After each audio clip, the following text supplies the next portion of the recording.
Hello everyone, and welcome to my channel. My name is Mike Weil, and this is Tiraradeguello. Something a little different today. Today, I'd like to talk to all of you about something that's really important to me. And I'm using a different mic setup. I want to know how all of you like this. Not necessarily this.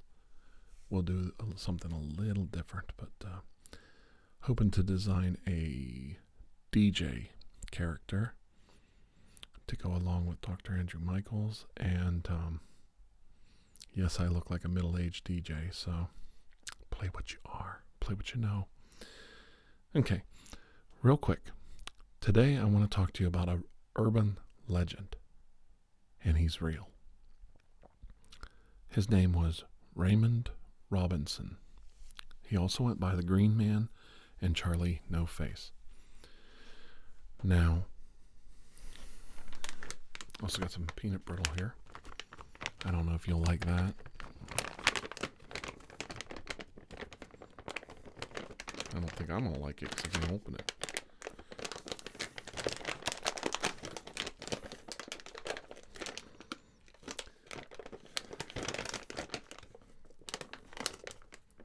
Oh boy, tough guy.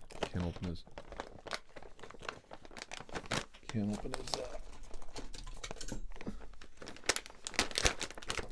we go.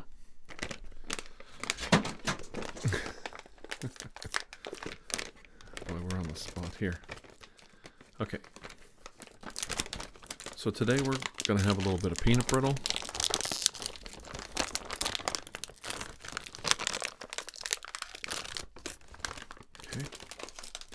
And we're going to talk about an urban legend.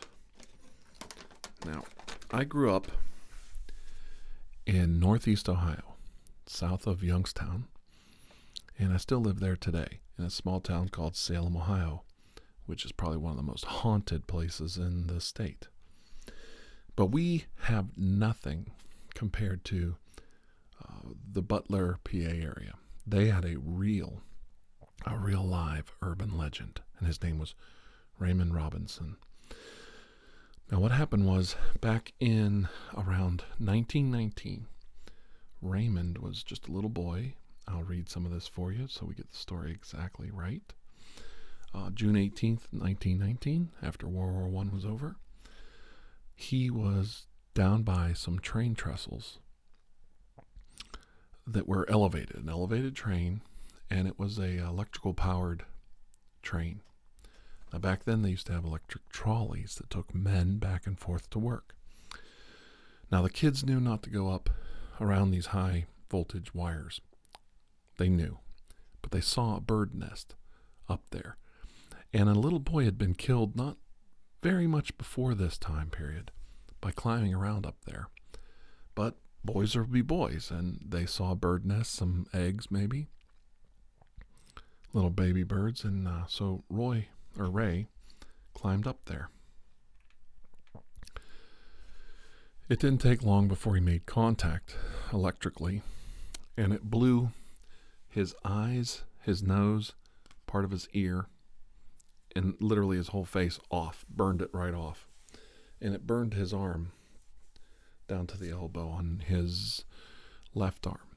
So he lost half an arm, literally his whole face, his nose right down to the bone, and pretty much wrecked him. He should have died, but for some reason, miraculously, he lived through it. Now, back then, they didn't have the science they did today, but he did get harmed after World War I, so they built a prosthetic pair of glasses with a nose piece to help him fit in. Now, in those days, a lot of people would take a family member like this, and they would just ship them off to a home. This happened quite a bit. Ray's family held on to him. They raised him, and he became an adult, and he even worked for a living. He made belts, wallets, and other leather works because he was still deft with his hand, And he would do these things to make, extra money to help pay for himself. Because they didn't even have welfare back then. They didn't have disability. So his family was pretty much not stuck with him, but they had to work it out for themselves. And he not only survived, he kind of flourished. The family loved having him around. He would help mow the lawn even though he couldn't see. He liked to push the manual lawnmower. And genuinely, he was, good to be around for the nephew and nieces, and the family appreciated having him in their lives. So he was well loved by and well respected or cared for by his family. Well, he had from the pictures I've showed you already, he had a very shocking image.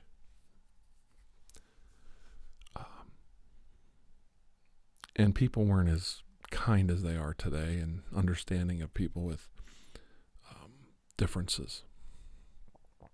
So to prevent people from getting shocked or dismayed or scared from his appearance, he would only go out at night. And it didn't make any difference to him because he was used to going out and, being blind. He could deal with it. It was no big deal. So Ray would go out at night and he would walk down, let me see, it was State Route 351, I believe. And he would use a walking stick, and then he would keep 1 foot on the path and 1 foot, in the edge of the road. And that's how he could walk and navigate his way back. And I'm sure he counted, how far he went out, how far he needed to come back. So, when you become blind or deaf or any kind of disability in life, your senses don't become better, but you learn to rely on them more. So he relied on his senses that he had available to him, touch, feel, and his hearing more. And he was able to navigate and walk around. Now, when Ray started doing a lot of this was in the 50s and 60s, and America went through a big upheaval.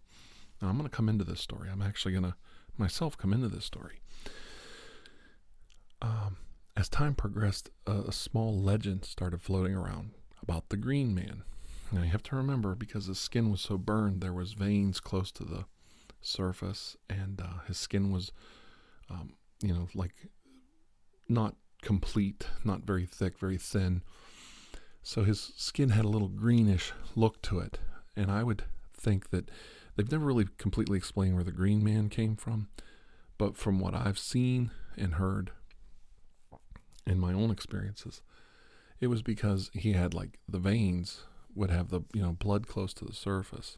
And you could see that greenish, bluish tint of the blood. And that gave him that Green Man, nickname. They also called him Charlie No Face. And he was also called the Faceless Ghost. Now, he literally had no nose, and it was down to the bone. When people saw him in the 70s, he didn't wear the sunglasses anymore or the nose covering because it was night, and if nobody ran into him, it didn't really matter. Now, he liked his beer and he liked cigarettes. What man didn't back then? And like I said, America was in an upheaval all by itself in the 60s, and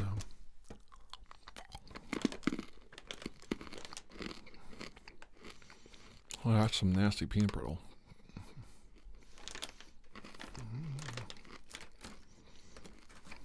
Okay.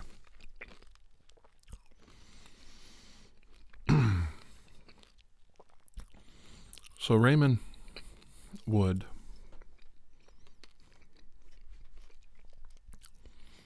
go out on these hikes at night, and once in a while, some kids would spot him. And when they did, they would yell, "Hey, Charlie," or "Hey, Ray." He would hide. He would go into the woods and hide and wait for you to pass. But some of the kids started to get to know him, make contact with them. And they'd say, "Hey, Ray, it's me. It's, John from Youngstown, or John from Beaver Falls, or Butler, or whatever." And he would come out because he knew those kids, and he knew they wouldn't hurt them. Now, back then, we would climb in. 8 of us would climb into like an old Palermo or a big old Dodge Dart. These cars were huge. Even darts were small, but you could stick 6 people in them. And we drive down there looking for this guy. Now, I'm talking 77, 78. Now, he was getting very old then. I was 10. And back then, we'd go to these church youth groups. And you'd have these kids that were 15, 16, 17 years old in our church youth groups. And our parents at the time were clueless. These kids were a bunch of hippie, wannabe flower children in the mid to late 70s. And they were, half of them were on dope and high, and they would come to church high. And they're telling us about this guy, Charlie No Face. Well, they're talking, and they're going to scare us. Well, all of us kids thought, okay, this is like a snipe hunt. They're going to take us into the woods. They're going to scare the hell out of us. They're going to have a brown paper bag. They're going to take us out in the woods, and they're going to tell us to, tap on a paper bag for a while and make a funny sound, and this little horned rabbit snipe is going to come running and jump in the bag like a kangaroo. He's going to jump in the bag, and then when we get one, we pass the initiation, we can come out. This is what we did at church youth groups. We got basically tormented and left in the woods to get killed or die or get lost. So these kids were talking one night, they're talking about horror movies and everything. And the one kid said, well, it was a girl, no less. She said, my sister's boyfriend went down to, Western PA and saw, the Green Man.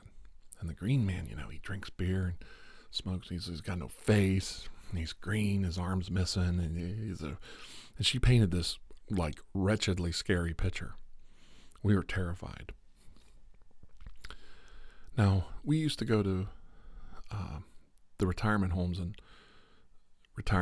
and stuff like that, and we'd see people in wheelchairs and people that were crippled and sick and all stages of dying. So to see somebody that was odd wasn't that big a deal to me.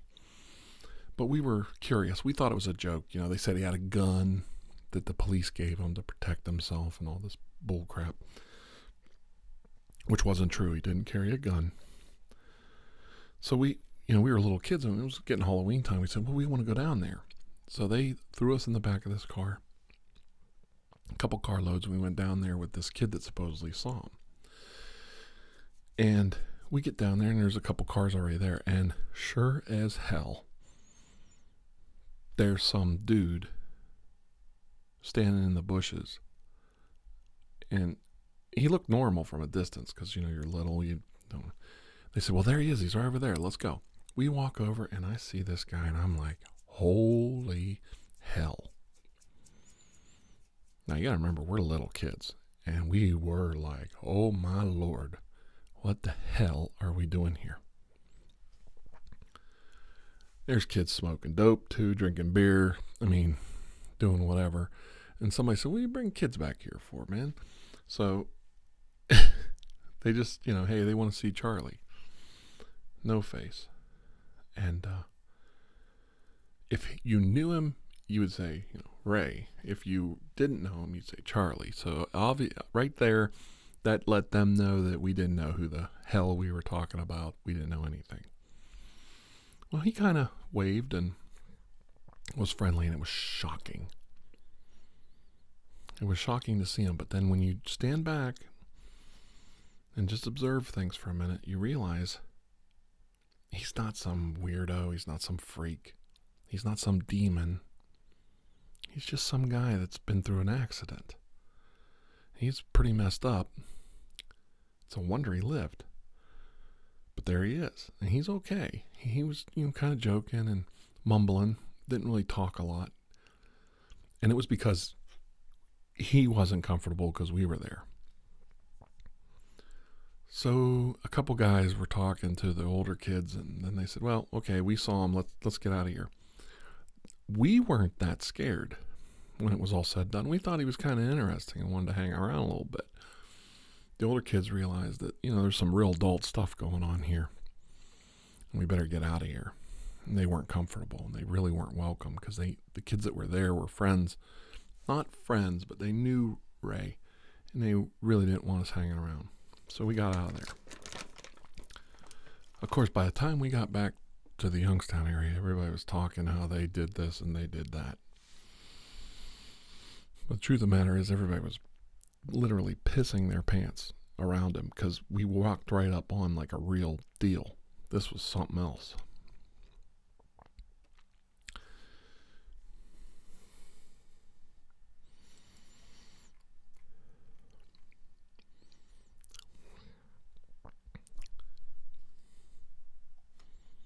One thing I wanted to point out was, as he got older, he quit walking so much. So when we saw him, that was probably near the end of his time, when he was still walking around. He spent the last part of his life in a retirement home, and he died peacefully in natural causes. And he died in 1985. So I was a junior in high school then. And he just kind of faded into oblivion. Now here's the weird part. The Charlie No Face kind of slid away, and the name Ray Robinson kind of slid away. But the Green Man hung on. They started calling a tunnel the Green Man's Tunnel or something. Let me get it here. I have it up on the internet. And they started to, let's see where it is here. Anyway, they started calling this tunnel, this abandoned railroad tunnel, the Green Man's Tunnel. And that, if you go in there, he's going to get you and he's going to kill you and all this stuff. And then a few years ago, somebody in Ohio was trying to export the Green Man legend from Western Pennsylvania to my area, Salem, Ohio. And it shocked me. And I went to work. I happened to work with somebody who's, I think, 63 now. He used to go back there. There's a good chance when I went down there, he was down there that night when he was a kid. And, he wasn't a kid, but he was in his 20s, drinking beer and hanging out with Charlie, Ray. And, our stories all, go together. And we were talking about it, and I said, there's people trying to export the Green Man to other parts. It's spreading, this legend.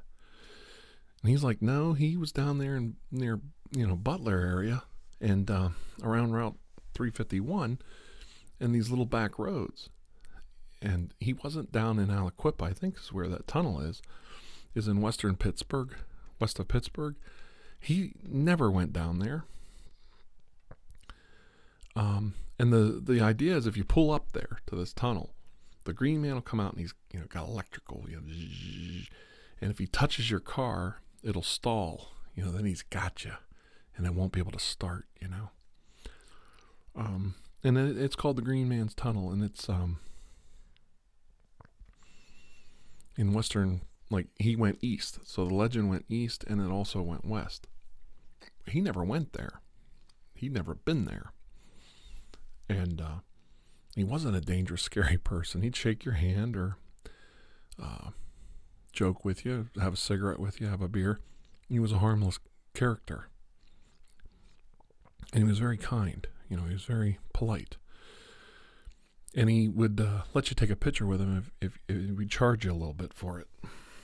So there's not a lot of pictures of him, but there's a few. But here's the thing. I didn't mind the legend of the Green Man spreading to different parts of the United States. I actually thought it was cool to see that progression from a local legend a real person into some mystical, electric shooting guy that's going to stall your car out outside this scary tunnel and, capture your soul or kill you or eat you up or whatever. But what I didn't want is I didn't want people turning him into a goblin, a serial killer, a murderer. Because he was none of those things. Not in the least. He was a kind-hearted person. Now, exporting him to a different part of Ohio and telling people that there's a murderer down there in an old abandoned tunnel, I wasn't comfortable with that. And I didn't want that. I wanted to try to pass on a little bit more of the real person, because the real person was freaking cool. He was somebody who had miraculously survived being blown off a high trestle line, like almost being blown off the top of a telephone pole, that height, down to the ground. Lost an arm, face, eyes, almost all his senses. And he still lived a very long life, into his 70s. And he touched a lot of lives at a time when kids were pretty cruel and pretty ignorant. Now, some kids did take advantage of Ray and get him drunk, and take him and get him in a car and take him somewhere and leave him somewhere and frighten him and scare him, and his family would have to come pick him up. So his family was cautious, but they still let him go out because that's all he had, was his night walks. But the majority of the kids were kind to him.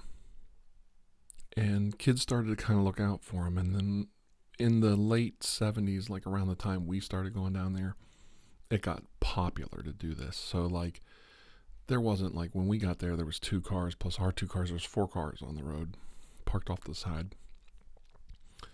We talked some friends of ours into going down there around Halloween a few years later. He probably wasn't even there anymore. And that same stretch of road, there must have been, 20 cars there, kids all parking and partying. By then it was the thing to go down and hang out with the Green Man.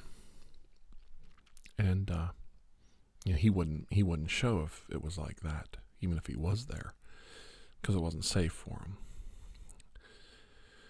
I don't know.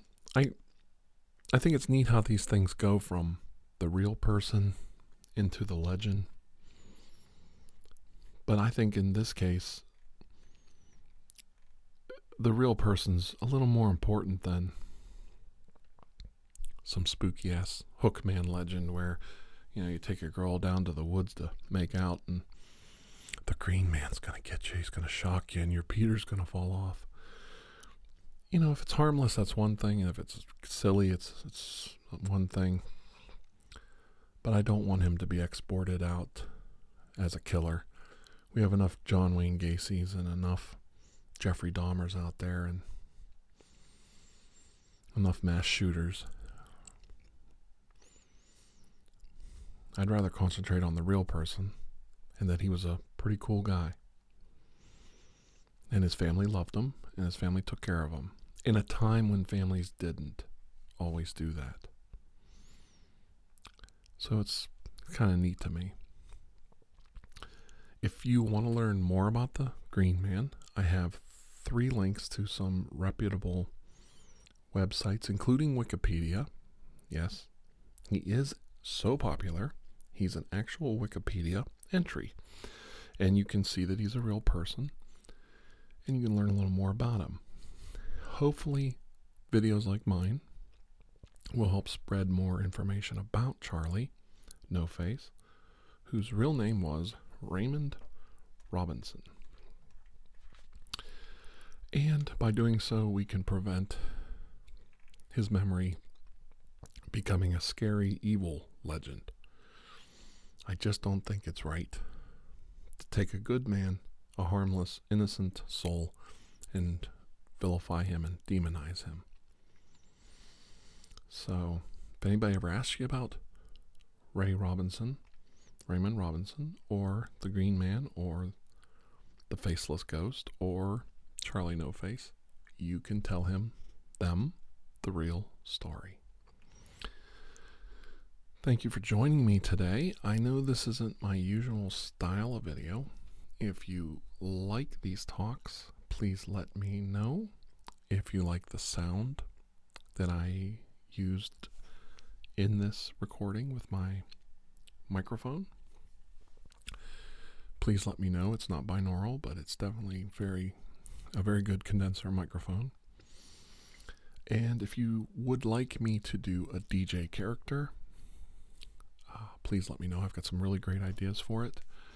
The DJ would be a little interactive. We would take suggestions from all of you watching and use him in this format. I'd be more on camera though, so I'd have to kind of get the camera right for what I want to do and the framing. I've been asked a lot lately about Patreon. I do not have a Patreon account. I'm not interested in it. I don't want to have rewards, and I don't want to go through all that. I'd rather be more loose with my creativity. So I do have a PayPal. If you'd like to donate, you can use my PayPal. It's on my page.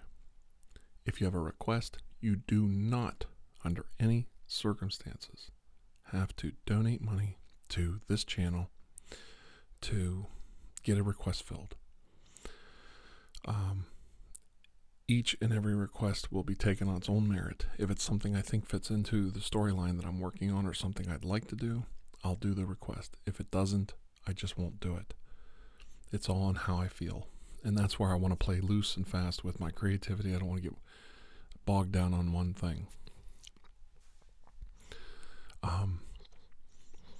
Other than that, there's one more thing. And I'm doing all this at the end of the video, so if people want to move on, that's fine. My stats are just fine on my channel. I'm very happy with the growth of my channel, and I'm very happy with everything that comes my way in subscribers, views, and as we're growing, I feel very confident and very good about it. There is one statistic that I am sorely lacking in, and it is shares. A lot of people add my videos to playlists. They like them, they comment. The one thing they don't do is share. I get on average, on a 30-day average, 4 shares a day. This is very low compared to all my other stats. I don't know why. It could be the nature of ASMR videos in general, that you don't want to tell people you're watching Tiraradeguello. You don't want to tell people you're watching ASMR videos. But what I would like to ask is, if you have a public page or a Twitter or Facebook that you can share and it doesn't cause you any difficulty sharing these type of videos, once in a while, if you would, I would really appreciate if people could share my videos more often, just to kind of help push that number up. I think even a few shares every day would literally double what I got right now, so it would make a big difference and help get us out there. But other than that, I'm very happy with how many subscribers I get and have, and the growth of the channel. I don't like to push for subscribers, because you end up pushing for a couple thousand extra subscribers. So now you've got 10 or 15,000 subs total, and you're getting 2,000 or 3,000 views a video. They're not real. I'm very happy with the subscribers I have, and they are real to me, and they've been very good to me. So there's no complaints there. Thank you for all of your support, and I hope to talk to you very soon again. And until I do, please have a most blessed day. Okay? All right, bye-bye. That was nice.